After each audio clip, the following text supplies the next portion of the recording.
Masyarakat peduli hukum, kembali lagi kita bersuasapa. Salam sehat dan semangat senantiasa. Saat ini saya kembali berbicara tentang hal yang berkaitan dengan penegakan hukum, terutama di bidang hukum pidana. Khususnya saat ini yang sedang ramai yaitu tentang pelaksanaan putusan hakim. Adapun proses peradilan pidana dimulai daripada penyelidikan, penyidikan, proses pemeriksaan di pengadilan, bahkan tingkat banding, kasasi, hingga sampai peninjauan kembali.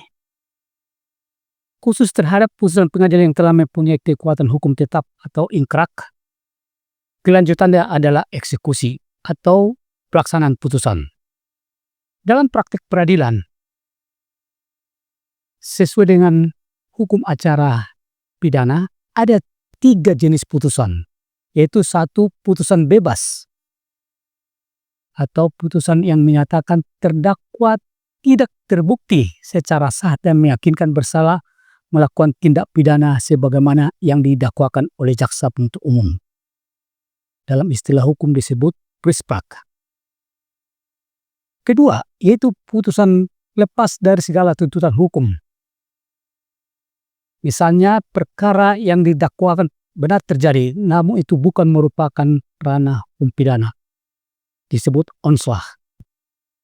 Ketiga, yaitu putusan pemidanaan yang amarnya, yakni menyatakan bahwa terdakwa terbukti melakukan tindak pidana yang didakwakan jaksa penuntut umum dengan menjatuhkan pidana kepada terdakwa dengan pidana penjara, misalnya 1 tahun 6 bulan, bisa 2 tahun, bisa 3 tahun, bisa 10 tahun, tergantung daripada putusan hakim tersebut.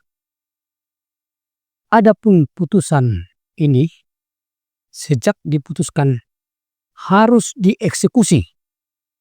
Misalnya kalau putusan tadi, prisprak atau onslak, kalau memang yang tadinya ditahan, maka pada saat putusan dibacakan, segera setelah itu, setelah ada petikan putusan, maka jaksa penuntut umum harus mengeksekusi dalam arti melepaskan si terdakwa supaya keluar dari penjara.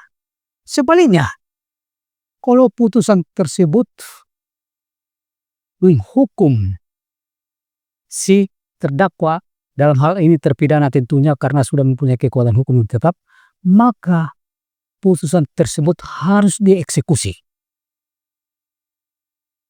Masyarakat peduli hukum, seperti yang kita tahu bahwa tujuan hukum itu adalah kepastian hukum, di mana proses persidangan dari mulai penyidikan, penuntutan, putusan, bahkan sudah putusan mempunyai kekuatan hukum tetap, maka putusan tersebut harus dilaksanakan.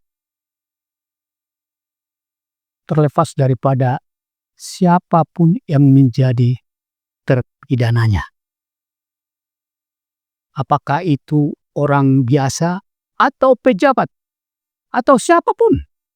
Seperti yang kita lihat, menteri juga. Ya. Ada yang dieksekusi. Ya. Jadi sesuai dengan ajas equality before the law, persamaan di muka hukum, maka siapapun yang sudah dihukum harus dilaksanakan. Sebagai eksekutor, yaitu pelaksana eksekusi, berdasarkan undang-undang kejaksaan, secara jelas dikatakan bahwa jaksalah pelaksana putusan atau eksekutor. Oleh karena itu, kalau ada putusan yang berlama-lama, bahkan bertahun-tahun tidak dieksekusi, ya tentu ini menimbulkan suatu pertanyaan. Saya tidak melihat kasus per kasus, tetapi ini secara teori, baik di dalam surat edaran Mahkamah Agung yang menyatakan bahwa suatu putusan Mahkamah Agung tentu yang sudah mempunyai kekuatan hukum tetap harus diberitahukan melalui pengadilan negeri kepada kejaksaan kejaksaan negeri setempat, di mana wilayah pengadilan bersidang pada saat awal. Jadi kalau sampai bertahun-tahun tadi baru ribut tentang eksekusi ini, pasti ada sesuatu yang salah di sini. Apakah administrasinya atau memang ada unsur kesengajaan? Oleh karena itu, sekali lagi, sesuai dengan ajas kita, equality before the law, persamaan di muka hukum. Mau siapapun yang sudah dihukum harus dieksekusi. Oleh karena itu sekali lagi, melalui perbincangan saya ini, kita menghimbau kepada Kejaksaan Agung, bahkan Kejaksaan Negeri selaku eksekutor, supaya melaksanakan tugas dan tanggung jawabnya sebagaimana yang diatur di dalam Undang-Undang Kejaksaan, begitu juga di dalam KUHP, bahwa harus melaksanakan putusan yang sudah mempunyai kekuatan hukum yang tetap sesegera mungkin. Jadi tidak ada tebang pilih. Karena pengalaman kita, klien saya sendiri, jujur, tidak sampai 2 minggu sejak berkas sudah atau putusan sudah diserahkan ke pengadilan, memang eksekusi.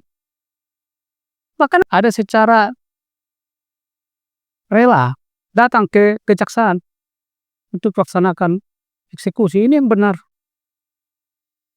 Oleh karena itu sekali lagi, tanpa mendistrikkan seseorang atau lembaga, ingat, kita merdeka sudah 80 tahun.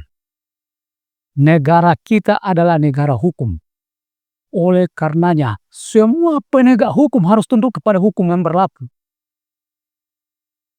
Jangan lagi hukum digunakan alat kekuasaan atau hukum diatur oleh politik. Salam, sampai bertemu kembali.